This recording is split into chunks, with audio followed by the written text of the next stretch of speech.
이 발람의 이야기가 꽤 길게 소개됩니다. 그래서 이 발람 이야기는 주일학교 아이들에게 가르칠 때 되게 흥미로운 소재지요. 그래서 많은 사람들이 이걸 우화처럼 생각해요. 성경에 여러분 우화는 없어요. 비유일 경우에는 비유라고 성경은 반드시 얘기해요. 성경의 특징은 우화를 여기다가 삽입해 놓진 않아요. 다시 말해서 이 일이 있었다는 거죠. 짐승이 말하는 케이스가 성경에 딱 2번 나와요. 에덴 동산에서 뱀이 말했던 거하고 오늘 본문에 어제 말씀에 나왔던 것처럼 나귀가 이야기했던 겁니다. 그래서 사람들은 이걸 우화처럼 자꾸 받아들이는데 이거 왜 이렇게 길게 써놨을까요? 내일도 이거 우리 이야기할 거거든요. 모레도 이 이야기할 거거든요. 왜 이렇게 길게 써놨을까요? 팩트이기 때문이에요. 사실이기 때문입니다. 자, 어쨌든 나귀가 지 주인이 시키는 대로 안 하고 자꾸 딴 길로 가니까 어떻게 해요? 발람이 막 화가 나가지고 나귀를 두들겨 팼더니 나귀가 말을 하죠. 왜 나를 때리느냐고. 여러분, 만약에 발람이 진짜 하나님을 섬기는 자였다면, 발람은 사실 하나님을 섬기는 자는 아니었어요. 술사고 성경적으로 표현한다면 선지자 같은 존재였죠. 메소포타미아에 있는. 그러니까 여러 신들을 이렇게 섬기는 자였는데 하나님 신을 여기서 처음 이제 제대로 이제 경험하게 되는 이 케이스예요. 그 발람이 보니까 하나님이 나타나가지고 가지 말라고 하니까 안 가다가 결국은 어떻게 해요? 가려고 하니까 하나님이 가라고 해요. 그래서 이제 이 사단이 일어난 거예요. 자, 가는 길에 나귀가 이렇게 자꾸 나 평생 말 한 번 어긴 적이 없던, 거역한 적이 없던 나귀가 이렇게 말을 안 들어요. 그럼 어떻게 해야 돼요? 아니, 저 선지자쯤 되면 어떻게 해야 됩니까? 이거는 뭔가 이상한 징조야라고 알아야 될 거 아니에요. 재밌는 건 발람은 눈이 어두워서 여호와의 사자가 칼 들고 죽이려고 하는 걸 못 보고 나귀는 말 잘하는 발람은 보지 못하고 말 못하는 나귀는 그걸 보고 있었던 거죠. 결국 하나님께서 눈을 밝히심에 31절 발람의 눈을 밝히심에 여호와의 사자가 손에 칼을 들고 빼들고 길에 선 것을 그가 보았다는 거예요. 그 심정이 어땠을까요? 깜짝 놀랐겠죠. 그러면 여러분 어떻게 해야 돼요? 하나님 내가 자꾸 땡깡 피니까 가라 하긴 하셨는데 이거 하나님 뜻이 아니었었구나라고 깨달아야죠.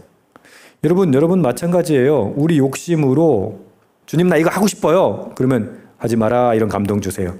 그래도 하고 싶어요. 하지 말라니까. 근데 하나님 하고 싶은데 어떻게 해요? 하게 해주세요. 그러면 하나님 뭐라는 줄 아세요? 그럼 해라 이래요. 하나님 우리를 당신의 형상대로 만드셨어요. 자유의지를 주셨어요. 선택권을 주셨어요. 3번이라 그러면요. 그럼 해라. 그러다가 중간에 사인 주세요. 그러면 아싸 이러면서 하다가 어떻게 해요? 이게 되는 일이 이렇게 막 안 돼 잘. 이게 방향이 이게 아닌 것 같아. 그럼 어떻게 해야 돼요? 빨리 깨달아야죠. 여러분 평생 경험해보지 않았나요? 근데 여러분 빨리 깨달았어요? 계속 고집 피웠어요? 고집 피웠죠. 왜? 나 그거 하고 싶거든. 내가 반드시 그거 이루고 싶거든. 그러니까 어떻게 해요? 계속 그것만 요구하는 거예요. 오늘 말씀해 보면 쭉 설명이 있지만 34절에 보면요.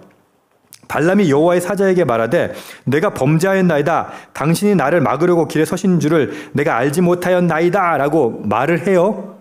이게 왜? 야 너가 임마 나귀가 안 섰으면 너가 먼저 죽었어. 이제 그 말씀 하시니까 아유 내가 알지 못했습니다. 그러면서 잘못했습니다. 이러면 이제 어떻게 해야 돼요? 안 가겠습니다 해야 돼요? 가겠습니다 해야 돼요? 안 가겠습니다 해야죠. 근데 그 다음이 34절 후반절도 저는 굉장히 웃겼어요. 이게 재밌어요. 당신이 이를 기뻐하지 아니하시면 나는 돌아가겠나이다 이래요. 안 가겠단 말이에요? 단서가 있잖아요. 당신이 기뻐하지 아니하시면 나는 돌아가겠나이다. 이게 믿음이 있는 것처럼 얘기하죠. 근데 우리가 쓰는 화법이에요. 막 이렇게 막으시고 저렇게 막으셔요. 그래가지고 어떻게 해요? 도무지 갈 길이 없으면 주님 그래요. 제가 포기할게요. 근데 욕심이었나 봐요. 이래야 되는데 뭐라고 그래요? 하나님 좀 더 강력하게 뭔가를 보여주시지 않으면 그냥 주의 뜻인 줄 알고 가겠나이다 이러잖아요. 그 죽어봐야 맛을 알아. 그죠? 우리는 어떻게 해요? 꼭 발람처럼 행동해요. 당신이 이를 기뻐하지 아니하시면, 이 말은 무슨 말이에요? 가기로 작정했는데 이것보다, 아니 나귀가 말을 하는 막 그 기적을 보고 자기 눈이 이제 영안이 뜨여가지고 여호와의 사자를 봤어요. 그것보다 더 큰 사인이 있어요, 없어요? 없잖아요. 근데 거기다 대고 뭐라고 그래요? 당신이 기뻐하지 아니하시면 가겠나이다. 이 말 뜻은, 속뜻은 뭐다? 나는 가기로 작정을 했나이다 라는 거예요. 우리 이런 속내를 가지고 사실 인생 살아가잖아요. 그 말씀을 읽을 때마다, 우리 큐티하고 묵상할 때마다 어때요? 아, 이거 안 해야 될 것 같아. 그럴 때 있어요, 없어요? 있어요. 근데 뭐예요? 아니야, 이건 내 생각인 것 같아. 그냥 좀 더 하나님께서 확실한 증거를 보여주시면 내가 멈춰야지 라고 생각하는데, 이미 속내를 알 때는 하나님 어떻게 해요? 내버려 둬요. 어쩔 수 없어요. 왜? 그거보다 더 큰 사인을 보여줘도 어떡할 거니까? 어차피 지 생각대로 할 거니까. 아니, 여호와의 사자를 봤잖아요. 그보다 먼저 나귀가 말하는 걸 봤잖아요. 그보다 큰 사인이 어디 있어요? 우리 성경 말씀 보면서 하나님 무수한 사인을 주세요. 어떨 때는 똑같은 말을 다른 사람이에요. 오늘도 만난 목사님께서 그러시더라고요.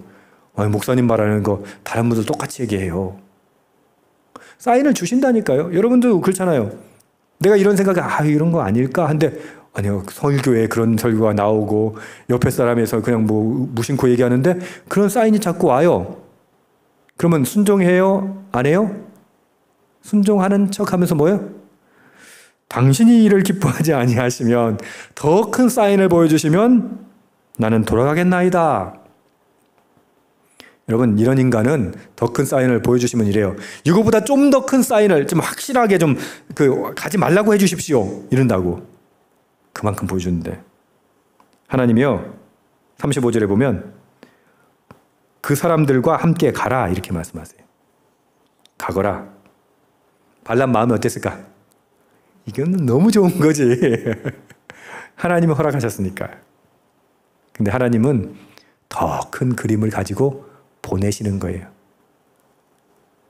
우리가 이 뒤에 보지만 발람은 결국은 부귀영화를 얻어서 와요, 못 와요? 못 가요. 헛걸음하는 거예요. 근데 왜 거길 가요? 행여 부귀영화를 얻을 수 있을까 봐, 돈 될까 봐, 명예가 될까 봐, 영광이 될까 봐 가는 거예요. 하나님은 발람의 이 녀석 이거 말 안 듣겠구나. 그럼 어떻게 해요? 더 큰 그림을 그리고 계시는 거예요. 발락이 36절 보면은 발람이 온단 말을 듣고요, 모압 변경의 끝까지 뛰어가요. 쫓아가요. 보세요. 왕이나 돼가지고 국경선까지 쫓아가요. 환대하러. 이게 무슨 말이에요? 그만큼 다급했다는 말이죠. 여러분, 하나님의 뜻을 거스르는 사람의 특징은요, 조급해요. 그리고 자신의 모든 에너지를 거기에 총동원해요. 하나님의 뜻대로 하는 사람은요, 다급하지 않아요. 하나님의 뜻은요, 물처럼 흘러가요. 하나님의 공의, 하나님의 정의는 강물처럼, 하수처럼 흘러요. 그렇게 흐르는데 어떻게? 하나님의 뜻을 따르지 않는 자는 어떻게 해요? 막 그냥 아둥바둥 그렇게 하는 거예요.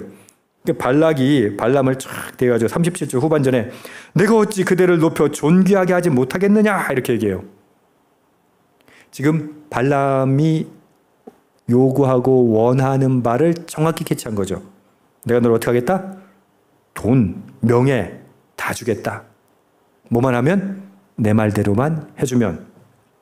그런데 38절 후반절에 보면요, 발람이 이렇게 얘기합니다. 무엇을 말할 능력이 있으리까? 내가 여기 오기는 했는데 하나님이 내 입에 주시는 말씀 그것을 말할 뿐입니다. 발람도 지금 눈치채고 있어요. 돌아가는 걸 보고 뭐라고요?